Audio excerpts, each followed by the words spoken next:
collaboration effort between the DRC and TRIO. So we have a combination of both students in here. So if you're a TRIO student, make sure to sign in SSS or STEM.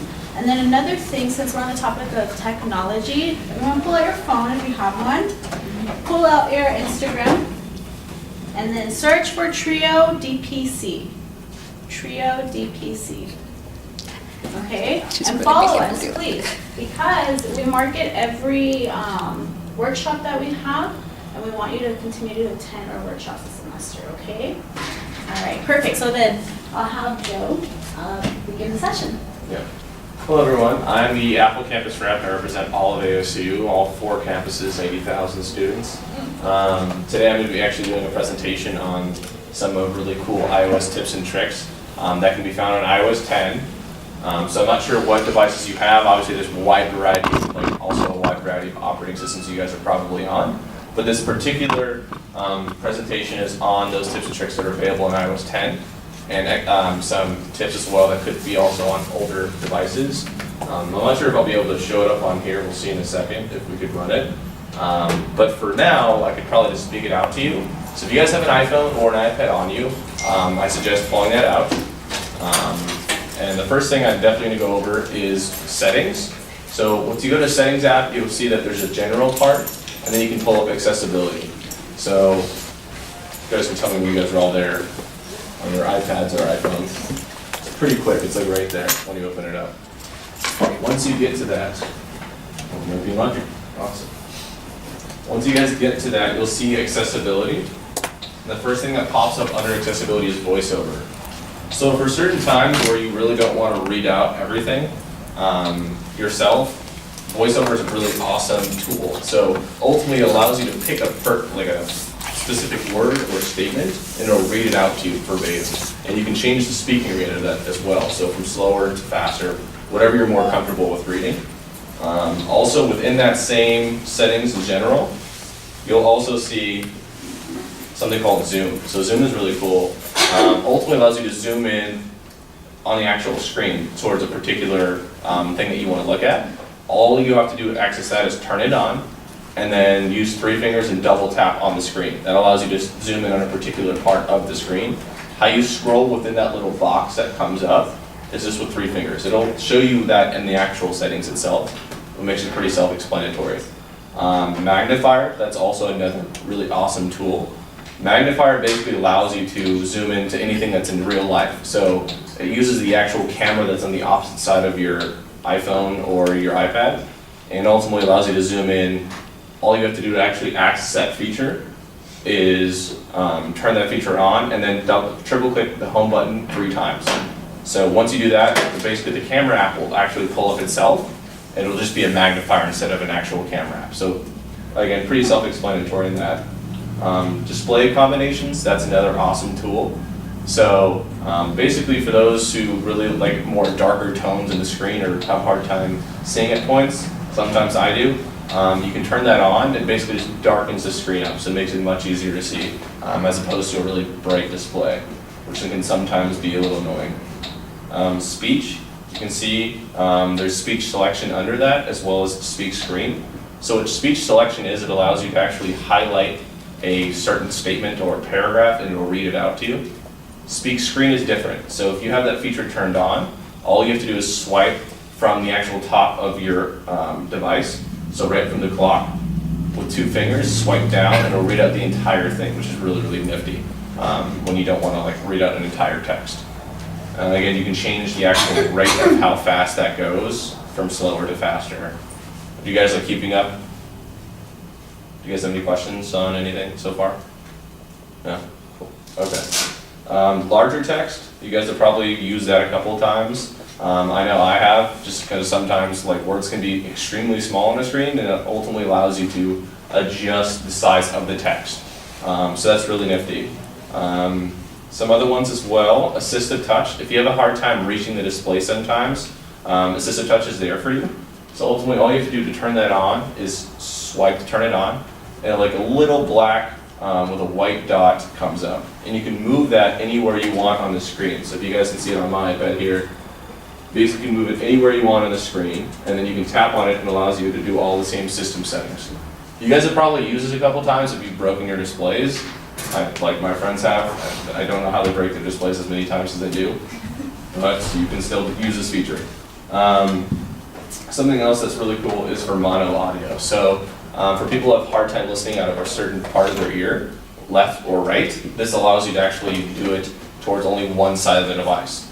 So you'll see that there's 2 speakers or 4 speakers depending on the device that you're using, the iPhone or iPad, and you can basically push the audio left or right, whatever's more comfortable for your ears, which is really cool. For you guys to know about that, that's there. Subtitles and captioning. You guys have probably seen this while watching movies or TV shows. So for those who have a hard time hearing or in very loud places, very audible places, this really comes in handy. So it's basically all it is a black box that comes up at the bottom. So when you're watching a video, a little black box with white text. So it reads out everything, obviously everything that they're saying at that given moment. Guided access, this is really cool. So again, this is all within the accessibility part of the settings. Guided access, for those people who have a hard time focusing on a particular thing at a given moment, like staying within an actual book and reading it through, as opposed to like going to Facebook or Twitter because your friend sent you a text or something like that, this actually keeps you within the application itself. So it actually forces you to stay within that book, and you can set your own time limit, you can set a passcode to make sure, and this can be used for teachers or yourself. So say if you're staying with your friend, and your friend wants to keep you on track, you can set a passcode only he knows, or you can set a time limit for how long you want to read. So that's all within guided access. And how you actually access guided access is you triple click the home button and within the application that you want to stay in. So say you like iBooks, you want to stay in iBooks, or ISU, you're doing a PowerPoint from one of your professors, it'll stay within that and you can't leave. So again, I've used that a couple times myself. Some other really cool tools, you guys have probably heard of FaceTime. I feel like everyone's probably heard of that and used that at some point in their life. FaceTime is really cool for people who use sign language to kind of convey emotion or just convey language in itself, as well as just kind of like really capture the emotion of the other person's face as opposed to just texting something. So I feel like FaceTime goes a long way for a lot of people who are like relationships or friendships or anything along those lines. Dictation, this is something probably you guys have used a couple times whether you're in the car or on the go. So dictation applies to anything that you have to type in text form. So say if you're in like an iMessage and you're wanting to basically write up a text, but instead you actually just want to say it instead. How you actually navigate to that feature, say if you're in iMessage for this actual example, you just select the text and you can see this little dictation thing at the bottom and then it'll read out the text. You can read out the text the way you want to. And say if you use it for like Pages or for Microsoft Word, you can actually do full papers using dictation. And I've actually seen people do it. And how that works is you can actually do all the punctuation, you can say start paragraph, end paragraph, all within one application and one tool, which is really cool. Other than that, I definitely want to cover a little bit more on iOS 10. Those are just some tips and tricks to use. iOS 10 in itself got some major overhaul. So again, you could probably see from the first time you opened up, there's like a new wallpaper. That's like very, very minor. But some of the new things too, again, if you have an iOS 10 device, is something called widgets. So for those people who really want to see things at like a certain times, you don't want to like go into an application and check your entire calendar. You just want it to show what you have today. That's what it's there for. So widgets that really show you all that need to know information at a given time. Messages. So if you guys use messages every day on an iPhone or an iPad or a Mac, there's something called screen effect. So what that is that basically you can send, say it's someone's birthday, and instead of saying just happy birthday like I say every single time to my friend, I can now send like balloons. And so to kind of show you what that looks like, let's see if I can send it to a random person here. I'll send it to myself. So say if I want to say happy birthday, I can type in happy birthday, and then I can hold down that little blue symbol. You can see screen, and then all these screen effects come up. So now I can send balloons or I can send confetti to really convey a certain emotion I want, as opposed to just saying happy birthday, which is really cool. Or to a loved one, you can send hearts. Another really cool thing too within that same application is now you have something you can do, something like slam, loud, gentle, or invisible ink. So what that means is that say if I want to send an invisible ink, it'll send it, and then ultimately when I get it on my side, I can use invisible ink to actually cross out or to reveal what that was said. So like say this, like surprise someone. Say to surprise your friend that you just got engaged. You can say I just got engaged through invisible ink, and it'll kind of reveal that statement, which is really cool. Tap back, so if you guys use Facebook, there's obviously you can like certain messages and love certain messages. Same thing applies to that as well now. So you can click on that particular message, and then you can highlight it, and then you can say love, like, dislike, stuff like that. So that's part of the new iMessage app, which is really cool. Photos, which you guys probably use every day if you have an iPhone. Photos is a really nifty application. Obviously, it gathers up all the photos that you've taken throughout your lifetime. But this time around, there's something called memories. So what that is that I know some people have always wanted to create a slideshow experience that really kind of conveyed what you did at your vacation or a particular moment in time, a dinner with a boyfriend or a girlfriend. What this does is it actually creates a slideshow for yourself and for that moment, and you guys can pick a theme, a song, basically how fast the video goes, and then share it with your friends. And Apple does that all for you, so you don't have to do any of that yourself, which is really cool. Which can sometimes be a lot of time spent just for doing that. For those people who have 4,000 photos, I know my girlfriend does, she has a hard time finding certain photos at some points in time. And how you can do it now is you can actually search for a particular item that's in the background of that photo. So say if there's a dog in the back of the photo, you can search dog and it'll actually find all the photos that there was a dog in, which is really cool. The computer engine that actually built into the Photos app now.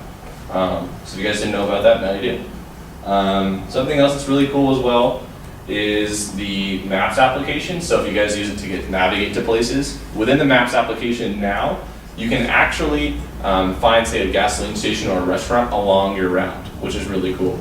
So instead of having to exit that navigation, you can now basically go into a second navigation within that, if that makes any sense. Hopefully it didn't confuse you. You can also order an Uber or a Lyft or an open table, so schedule like a reservation at a restaurant, all within the Maps application.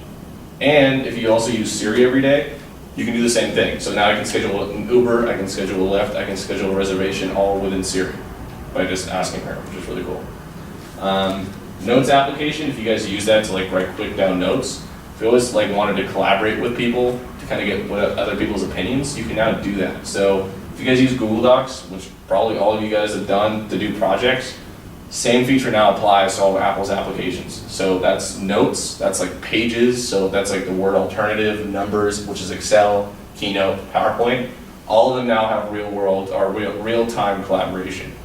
So that can be up to 10 people, 20 people, it doesn't really matter. You can have all those people really getting in their edits as opposed to like sending it to different people and waiting for their edits, which is really cool. I've used that a couple of times.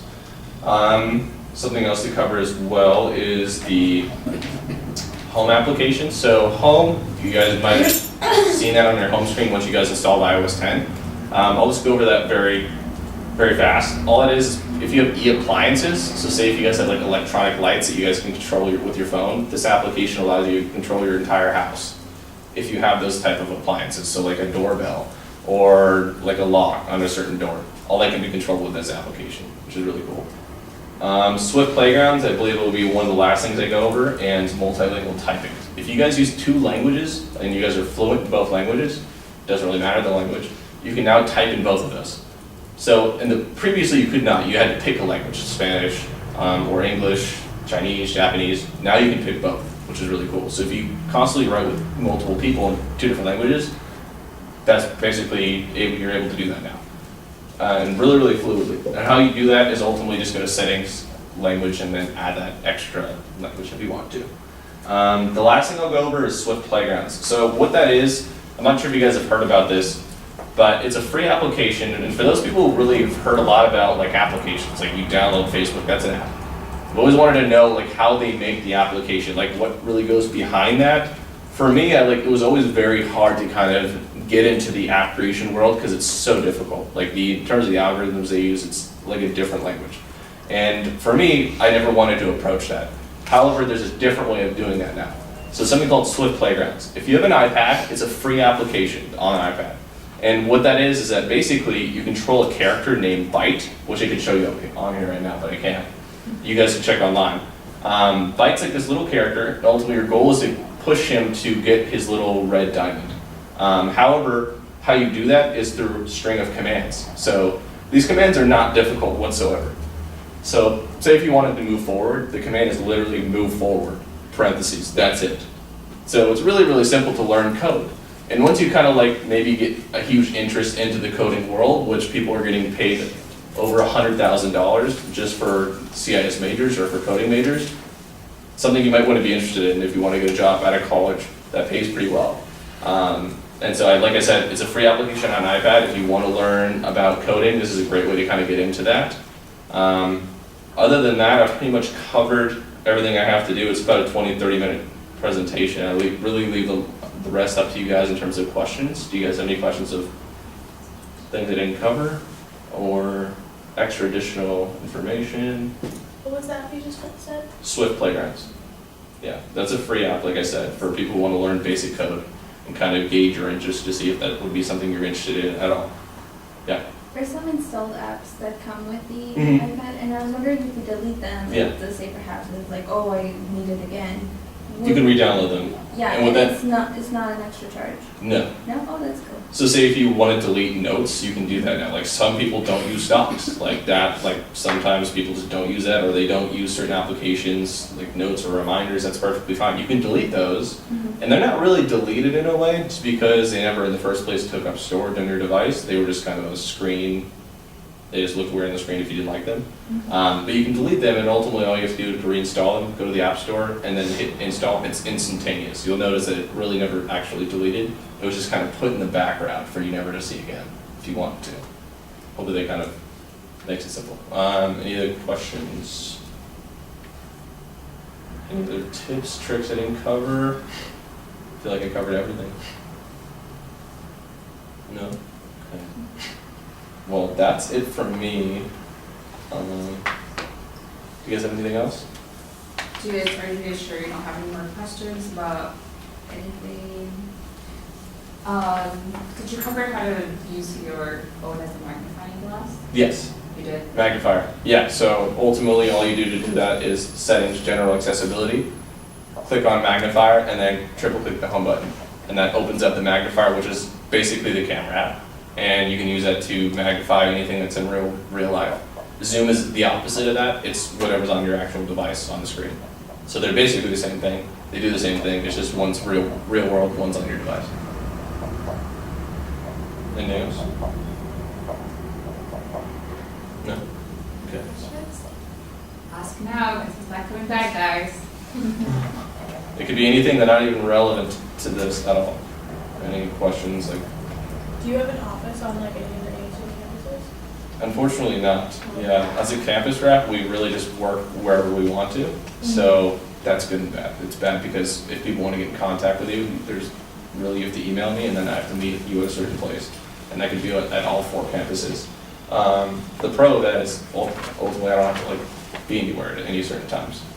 So I'm trying to do an office hour. I'm trying to get like in touch with my my boss to see if we can possibly do that. Again, like it wouldn't really be an office. It'd be like something like Dean's Patio or something that's really popular down in downtown, West, and Polytech campuses. But I'd love to do it because I know there's a lot of students on campus that have really a wide variety of wants and demands of, say like their device isn't working properly. Like I'm there to ultimately fix that problem if it's software related, or answer any questions that you didn't know about a certain device, if this device supports this application, and so on and so forth. Yeah, we're trying to look at it. Is your contact information anywhere on those forms? I can leave cards as well if you want, business cards if you want me to. Yeah, for anyone who wants them. Yeah. Was the presentation good? Yeah. Is there anything that you, other than like that you didn't know before, like that is really useful to you now, like in terms of the apps that you use? Yeah, ultimately because I work for Apple, I know about everything Apple. Beforehand, when I did work for Apple, I still knew a lot about the company, but before I got the job, there was a couple things I didn't know that really changed the way that I worked on a daily basis. And I had PC and Android devices before, so I'm not necessarily biased. When I'm working, I'm biased, obviously, but when I'm kind of just out in the world, ultimately there's pros and cons to both devices. The biggest pro I got from using Apple devices, all of them, iPhone, iPad, watch, computer, everything synchronizes. So as a student, you want simplicity. And PC and Android devices, they're fantastic for certain things, but ultimately if I want to drag a paper into a cloud, I have to do it manually.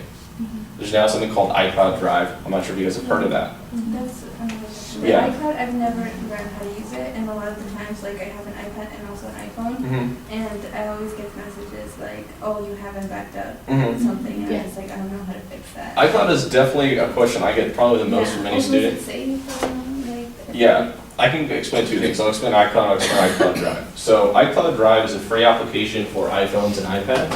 And so what the application actually does is, like I said, for PCs and Android devices, you have to carry everything manually over to like OneDrive or Google Drive. That's okay. iCloud Drive, anything that's on your device, period, say that it's on your laptop. So say if you wrote up a paper and you put it on your desktop but you forgot to print it out, or you forgot to put it on your other devices, this is talking from a PC and Android standpoint, you would obviously be out of luck. You would have to go back home to get your laptop and do all that stuff over again. With Apple devices, iCloud Drive is a really, really cool application. That's probably one of my favorite.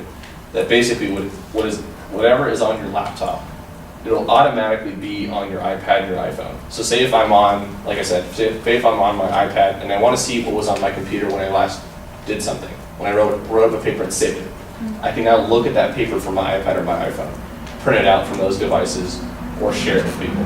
So there's no longer the something in the back of your head saying, well, now obviously you don't have the paper, so you can't really do anything about that situation until later or the next day. Professor obviously doesn't care that you don't have the paper, they just want to have the paper.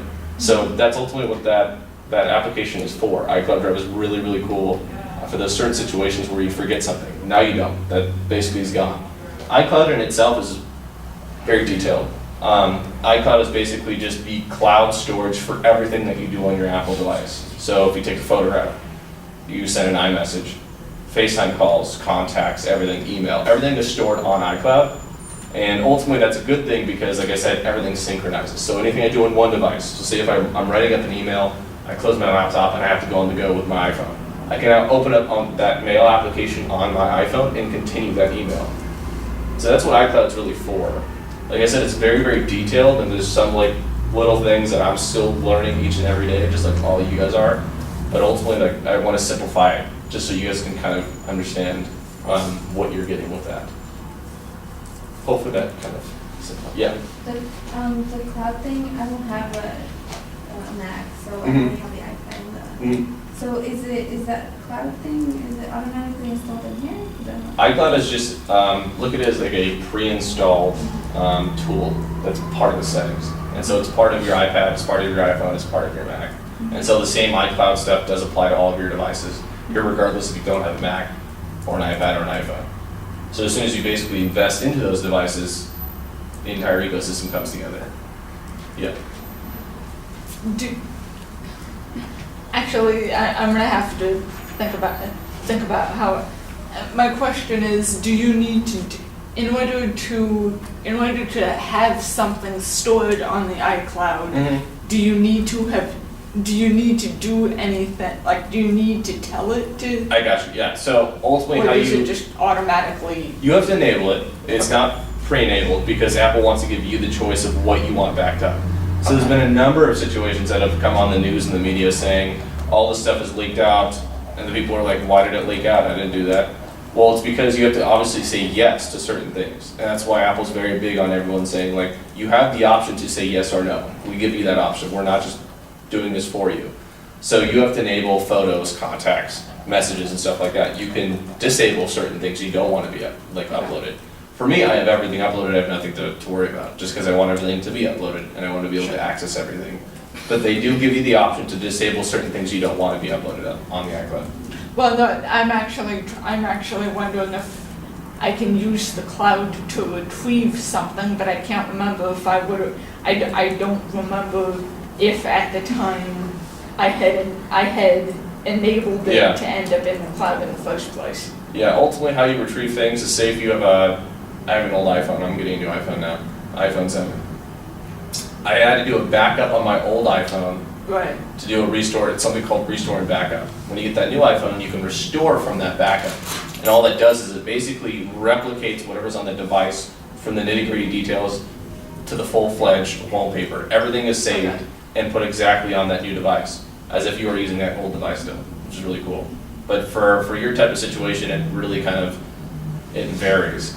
Good, yeah, because the only thing, because I did have it backed up to my, like, on the old device, but I'm at the point with the new operating system that the only one I have running running the iOS 10 is the new phone. So I'm kind of stuck at a certain point trying to retrieve the photos in question. Yeah, I mean, like I said, in a perfect theoretical world, everyone has the newest devices and everyone has iOS 10, everything synchronizes perfectly. For my type of situation, most of my money that I make goes towards investing in new Apple devices because I really love the devices and they make my life simple. But for most people, they usually have kind of a combination of devices from really like 3-4 years old to brand new. And so like that can kind of make things a little bit more difficult if they're not on iOS 10. Yeah, I haven't gone to an Apple store yet, but the company that I had talked to at the time didn't seem certain that this was even capable of running iOS 10. And it hasn't asked me to update. Then it's not probably capable. I know iPad 4 and above, those are capable of running iOS 10. So ultimately, the answer to that, if you want to have everything synchronized perfectly, is to invest in a newer iPad. Yeah, I don't have the money right now. And so like I would just, if you want to have those features, obviously that's a particularly bad answer, but that's really Apple's answer to when you're on older operating systems and you can't update anymore. Unfortunately, Okay, so I'm gonna have to get something else that can run 10 in order like an iPad Mini 2, those are like $269, $259. In order to retrieve these photos, more than likely. More than likely, yeah. Okay, that's just not a pitch. I'm just telling you, like that's kind of where that situation's at. I understand. Not the answer I wanted, but for now, that's enough of an answer. Yeah. One thing I will say too, I'm not sure. Have you guys heard about the iPad Pro? Have you guys seen people in class using it? Apple Pencil, like basically a white pencil lookalike. No, but I've seen the ads. Yeah. Those are on YouTube. It came out a couple months ago. I actually have one personally that I bought with my own money, so I'm speaking not from a biased perspective. But I actually use it each and every single day to write notes. And in the past, they've had iPads and you could use styluses. The problem is the styluses would have this big black tip at the very end of them. And when you're writing, it would basically be nonsense because what would be coming out would be nothing what you actually wanted in the first place. So you just get mad and throw it away, which is what I did, just because it didn't work. But the iPad Pro is a little bit different. Apple actually made a pencil alternative. So for those people who like taking notes, or doing artwork or design, that's something you can actually do on the iPad Pro with the Apple Pencil. I can actually pull that out now, just so we have a little bit of time. I'm not sure if you guys have seen this before, but this is the pencil in itself. So it looks exactly like a regular pencil. That's the entire point. And so when you're writing, ultimately, it's the exact same curvature of a pencil. So you really don't have to adjust your hand, which is really cool. I know a lot of certain tablets in the past, you've had to adjust what you're doing, and that really isn't intuitive for a user. You just kind of get mad, don't use it again. And this is something I use every day, so I like sharing this with people because it's really changed the way I actually approach school and classes and note-taking. Just because I do it every day. So for those people who are really interested in design or just plain old note-taking, this is a wonderful device to use. We have demos of this actually at the campus stores if you want to see it in person yourself. I have my own iPad. You can approach me after the presentation if you want to kind of use it and see what it looks like and feels like. But that's really a wonderful tool I like sharing with people, just because not a lot of people know about the iPad Pro yet. So I'd love to share more details upon it. Do you guys have any questions about the iPad Pro? You guys heard a little bit about it? No. Well, if you guys want more information, like I said, you can come up to me after. You guys can get a demo of what it feels like, looks like in person. That's pretty much it. Do you guys have any other questions about anything? Like she said, I don't live on the downtown campus. I live in the Tempe campus. I love coming down here though, just because it's a different feel. I actually prefer the downtown campus to the Tempe campus, just because it's so big down there. But since I'm down here, like I said, I'm able to answer any questions you have relating to Apple. So do you guys have any questions at all about anything? Okay, good. Yeah. No, never mind. Was it, you can It ask was me. like my mail thing. I had to like change it to my, cause like you know how you have the mail but I mainly use like my ASU account, Yeah. email accounts. Yeah. And I was wondering if I could replace that or. Yeah, I mean, ultimately what I see for me personally, I actually use my Yahoo account, but that's synced with my ASU account. So you can do that on my ASU. So basically, when you get an email to your ASU account, it'll go to your Yahoo account as well. So, or your Gmail account or whatever type of account you use, Hotmail. Yeah, but that's what I personally do. Like I said, you can access that on my ASU pretty simply and just edit that really quickly. Any other questions? About the my ASU, I've had trouble, like I had it forwarding to one of my other personals, Mm-hmm. and then I kind of canceled the forwarding because it just got like jumbled up. Gotcha, okay. But on my Mac, or on my Mac, I'm having troubles trying to add my ASU to my mail list. Like I can do it on my phone and it Yeah. worked perfectly, but like every time I try to add it, it says there's like a error in the system. When it comes to like my ASU information, just because obviously I'm for Apple, I don't work for ASU. ASU technical information usually goes to the ASU Tech Studio. That's on the Tempe campus. I'm not sure if you guys have something along those lines down here. I would assume you do, yeah. So I would definitely utilize them just because they deal with all ASU related issues to technology. If you don't know where that is, that's downstairs in the library. So if you just go to that information desk down in the library, they'll tell you where it is. Yeah. But yeah, I just really wanted to share a couple of things, like tips and tricks. I know for like students, you like knowing new things to kind of make your life simpler, faster, more efficient. And so hopefully I've kind of done that. Kept you falling off. But hopefully I've kind of done that today for you guys. I didn't really want to make it a long presentation just because there's obviously a lot more stuff I could cover in grave detail, but I would leave that to more individual conversations as opposed to this because I know you guys have a lot of stuff to do. You're a student, just like I am. So that's pretty much everything I have to cover though.